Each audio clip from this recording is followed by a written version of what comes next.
সবাইকে স্বাগত জানাই ইভেল নাইট এক্সপ্রেস ইউটিউব চ্যানেলে। সবাইকে আবারও স্বাগত জানাই আজকেকার মন্ডে স্পেশাল এপিসোডে। আজকের গল্পের নাম হলো মায়া।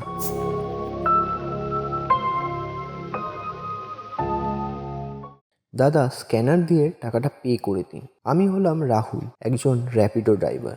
আজ অনেকগুলো রাইড নিয়েছিলাম, তাই দিনের শেষ রাইডটা মিটিয়ে ফিরছি। এমন সময় হঠাৎ মনে পড়লো আমি র্যাপিডো অফ করতেই ভুলে গেছি। তাই মাঝ রাস্তায় বাইকটা থামিয়ে আমি র্যাপিডোটা অফ করব, এমন সময় হঠাৎ করে একটা নোটিফিকেশন আসলো। দেখলাম নিউ বুকিং রিকোয়েস্ট। সত্যি বলতে সেই দিন অনেকগুলো রাইড নিয়েছিলাম আমি। রীতিমতো আমি ক্লান্ত। ভাবলাম আজ আর কোনো রাইড নেব না, কিন্তু আমার চোখটা গেল মোবাইল স্ক্রিনের ওপর। দেখলাম রাইড বুকিং লোকেশন আমার থেকে মাত্র 800 মিটার দূর। শরীর না চাইলেও পয়সার লোভ মানুষকে অনেক কিছুই করায়।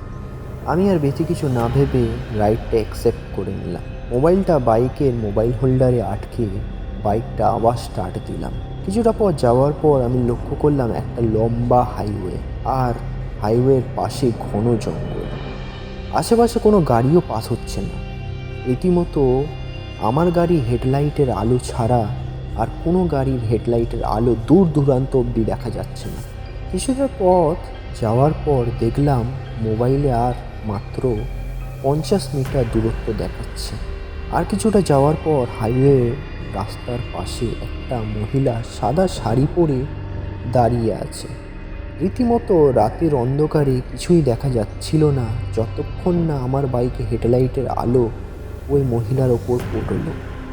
আমি বাইকটা ঠিক ওনার সামনে থামিয়ে জিজ্ঞাসা করলাম, আপনি রাইড বুক করেছেন? উত্তরে শুধু একটাই জবাব আসলো, হ্যাঁ। আমি কনফার্ম করার জন্য ওটিপি চাইলে উত্তরে জবাব আসলো 1432। আমি বললাম, আপনি মায়া? উত্তরে সেই একই রকমভাবে জবাব আসলো, হ্যাঁ। আসলে মায়া নামটা অনেকদিন পর শুনে আমার কিছু পুরনো স্মৃতি আবার তাজা হয়ে গেল। স্মৃতি যখন মনে আসলো তাহলে আপনাদের সবাইকে বলি। আমার তখন বয়স 20-21 হবে। আমি পড়ি নববালিগঞ্জ কলেজে, বিকম সেকেন্ড ইয়ার। আমার সাথে আলাপ হয় মায়ার। মেয়েটাকে খুব মিষ্টি দেখতে, হাইট 5 ফিট, গায়ের রং ফর্সা। মায়াকে প্রথমবার দেখে আমার খুব পছন্দ হয়েছিল, কিন্তু সামনাসামনি কিছু বলতে ভয় পাচ্ছিলাম। 28শে নভেম্বর 2023 আমি ওকে নিয়ে ঢাকুরিয়া লেকে যাই। গিয়ে প্রথমবার ওকে আমি প্রপোজ করি। আমি যখন মায়াকে প্রপোজ করি, মায়া আমার কাছে স্বীকার করে সেও আমাকে অনেক পছন্দ করত, কিন্তু বন্ধুত্বর খাতিরে সে কিছুই কোনোদিন বলতে পারেনি। সময়ের সাথে সাথে আমাদের ভালোবাসা প্রচণ্ড গভীর আর শারীরিক ভালোবাসায় পরিণত হয়। আমাদের দুজনের একসাথে কলেজ শেষ হয়, কিন্তু আমি তখনও নিজের পায়ে দাঁড়াতে পারিনি। মায়া একটা ব্যাংকে কাজ পায়।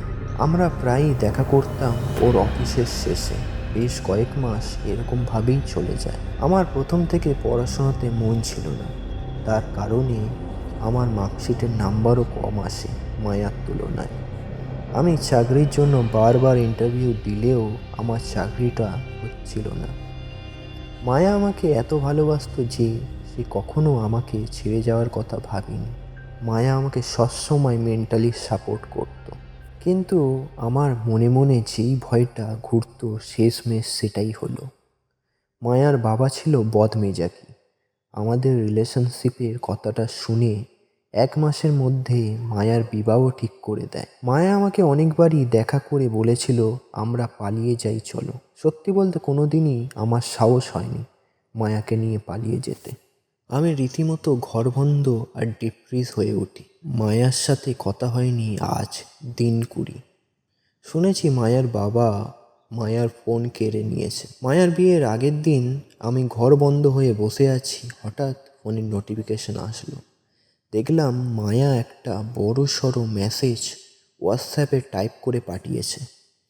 মেসেজে রীতিমতো লেখা ছিল, আমাকে এখান থেকে নিয়ে যাও, আরও অনেক কিছু। কিন্তু মেসেজের শেষের লাইনটা যেটা আমাকে প্রচণ্ডভাবে আঘাত করেছে সেটা হলো, তুমি যদি আমাকে না নিয়ে যাও তাহলে আমাকে নিজেকে শেষ করতে বাধ্য হতে হবে। আমার মা বলে সেই দিন মেসেজটা শোনার পর আমার শরীর প্রচণ্ড দুর্বল হয়ে পড়ে। শরীরের সমস্ত শিরা খিঁচে যায়, আমার চোখ উল্টে যায়। মা বলে আমাকে সেই দিন কাছের কোনো হসপিটালে ভর্তি করতে হয়। আমার এরকম অবস্থা দেখি মায়েরও রীতিমতো শরীর খারাপ হয়ে যায়। সেই দিনের পর থেকে আমি আর কোনোদিনই মায়ার খোঁজ নেওয়ার চেষ্টা করিনি। এবারে ফিরে আসি আমাদের বর্তমান গল্পে। আমি ওটিপিটা নেওয়ার পর ওনাকে আমার পিছনের সিটে এসে বসতে বললাম।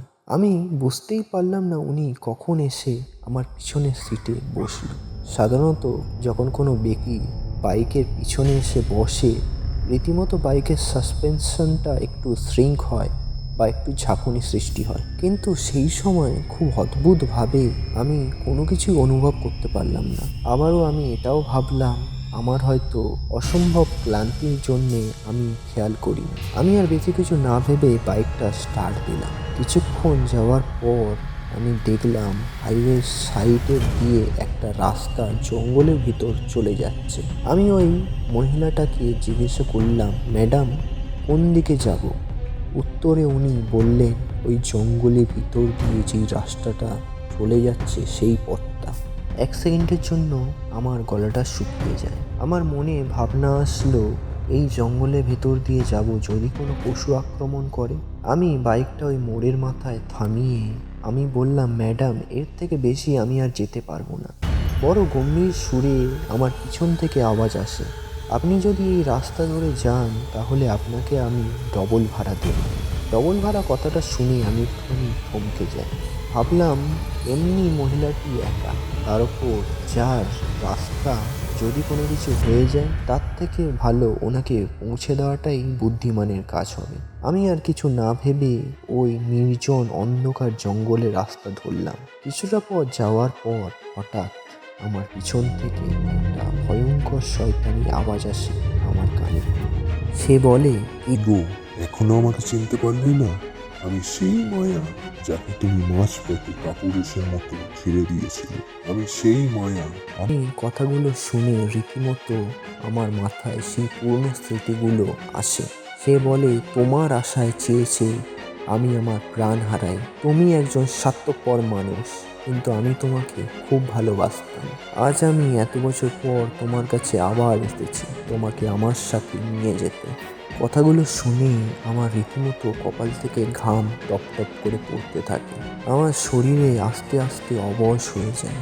আমি মায়াকে জিজ্ঞাসা করি, তুমি কি চাও আমার কাছ থেকে? বাইকের পিছন থেকে আওয়াজ আসে, তোর জীবন। আমার হাত পা বেজান হয়ে যায়। বাইকটা জোরে ধাক্কা লাগে রাস্তার পাশে কারেন্টের পোলে। গল্পটা কেমন লাগলো আপনাদের সবার কমেন্টে জানাতে ভুলবেন না। আর evil night express YouTube channel subscribe করে নোটিফিকেশান বেলটা অল করে নেবেন। এরকম ভয়ঙ্কর ভয়ঙ্কর গল্প শোনার জন্য subscribe to evil night express YouTube channel.